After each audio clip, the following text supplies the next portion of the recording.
tua direita e para a tua esquerda. Se não tiver ninguém da tua esquerda, olha o anjo que está do lado de você.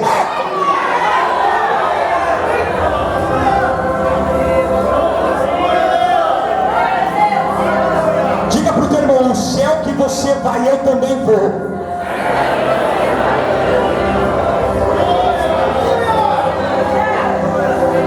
Diga para ele assim: o céu para onde eu vou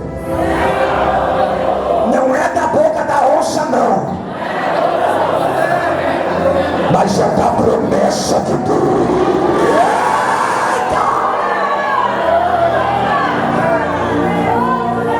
Soberano Deus eterno, Pai Criador dos céus e da terra, em nome de Jesus, nessa noite que o Senhor tem preparado, Senhor, nós viemos agora sim, meu Deus. Eu venho pelo poder do teu Espírito, pelo poder que o Senhor tem me dado, abençoar a vida desse irmão e dessa irmã agora, Senhor. Esse filho de geração que ora, esse filho de geração que busca, essa irmã que não teme, essa irmã que não é frouxa, esse irmão que não é covarde, mas é um adorador nato na tua presença.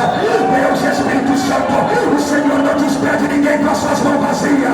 Uma coisa, Deus, eu te peço agora, coloca sobre a vida dele agora, meu Deus, coloca sobre a vida dele agora, Senhor.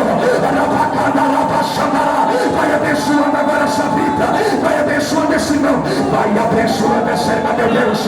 Pai, que quando eu colocar a planta dos pés sobre a sua casa, sobre o seu carro, sobre a rua, que a tua unção e o Senhor venha estar sobre eles, e todos possam dizer: alguma coisa diferente em você há, alguma coisa diferente, você chegou na igreja diferente.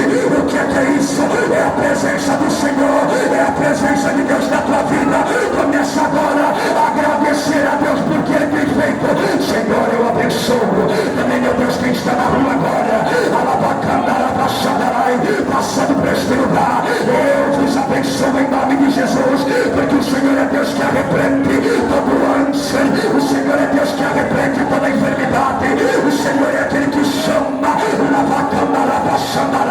para fazer a tua obra, em nome de Jesus. Eu vos abençoo, e só quem acredita que foi o Senhor que está bradando nesse lugar, pega a mão do teu irmão, chacoalha ele.